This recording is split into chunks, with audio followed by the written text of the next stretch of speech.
Abante, ano yan? Hay!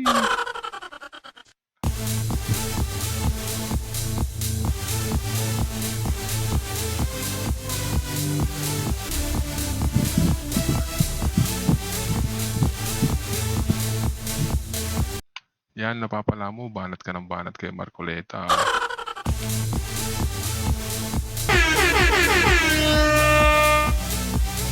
Bilang isang pastor ay tila hindi daw akma ang ganitong imahe ni Congressman Benny Abante. Nakalkal ng mga certified DDS ang tila skandal ni Congressman Benny Abante. Abay parang may hahalin tulad mo daw itong si Congressman Abante kay Jim Paredes noon. Kung ganito ba naman ang pagmumukha, parang masusuka ka na lang. Take note mga kasweet, hindi ito AI. Kaya't ang tanong ng mga netizens, pastor ba talaga siya? Kahit pa man nag-lock na ng kanyang profile ng kanyang Facebook account itong si Congressman Abante, habay nakagawa pa rin ng paraan ang mga netizens na silipin ang kanyang tila lifestyle. Ang yaman naman pala. Baka naman kung Abante, may pakasino pa. Samantala, heto pa ang komento ng isang DDS na nagngangalang Jun Abines. Abante, angel or devil?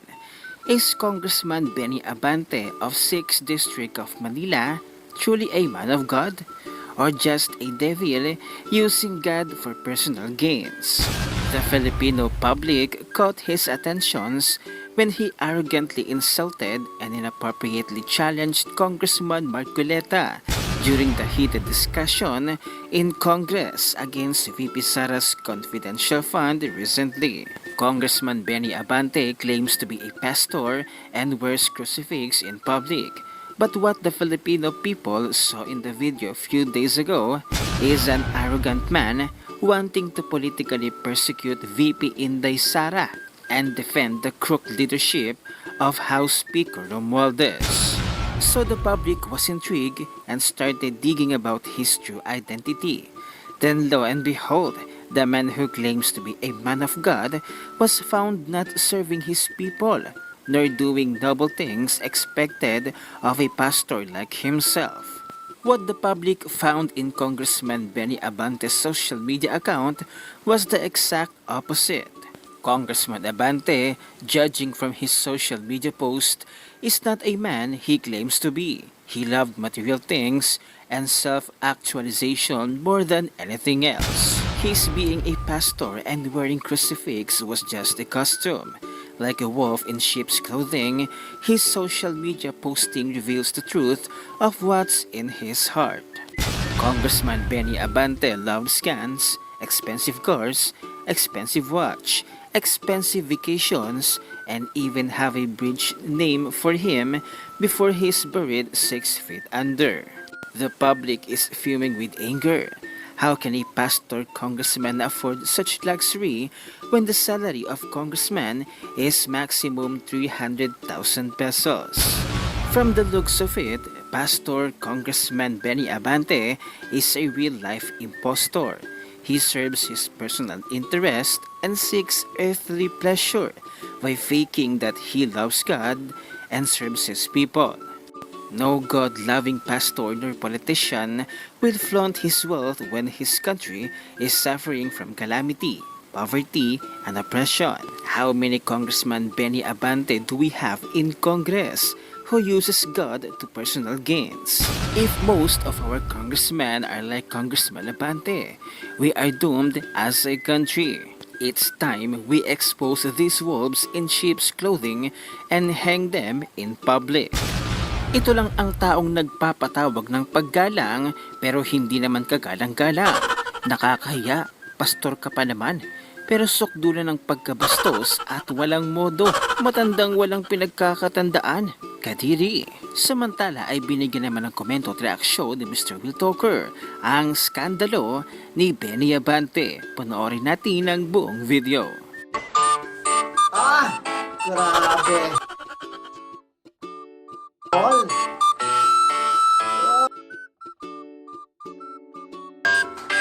Grabe. Sana all.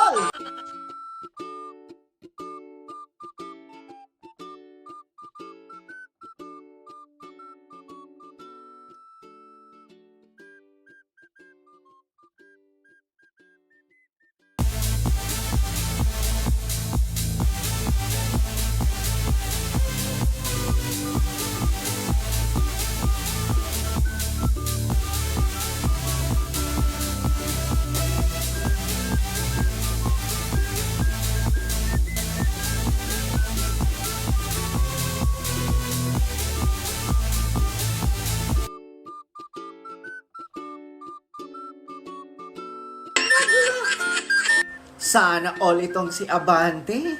Talagang umabante ang kanyang buhay. Umabante! Grabing lifestyle yan! House of Crocs, House of Representatives, House of Contempts, House of, ano ba, Reptiles? Diba? Lifestyle check naman. Hiyang-hiya naman kami. Diba? Hiyang-hiya naman kami sa inyo. Yung mga relo nyo, yung mga kotse nyo, diba? Yung lifestyle nyo, ang taas-taas ah. Nakakaingit naman. Sana ikaw, Abante. Ha, na-audit ba yan?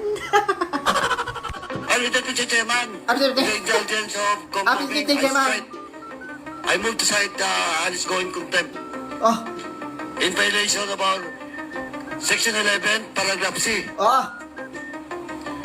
So move, Mr. Chairman.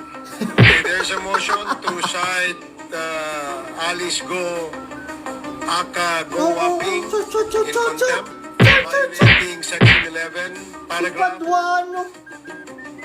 C of the Rules of Procedure governing inquiries in aid of legislation.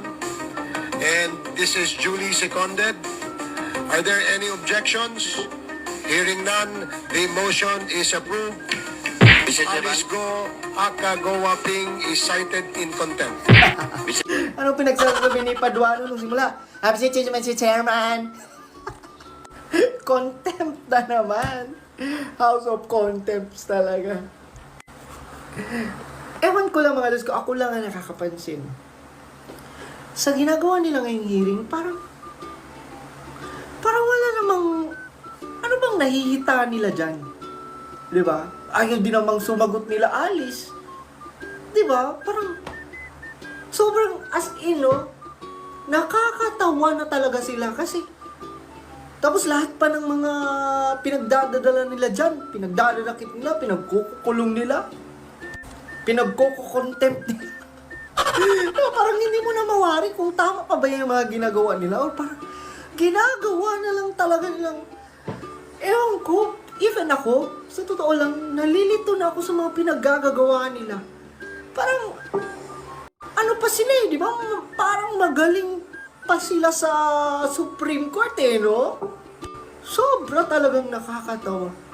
Alam nyo, ako mga lords, gusto ko rin na lumabas kung ano talaga ang totoo at katotohanan.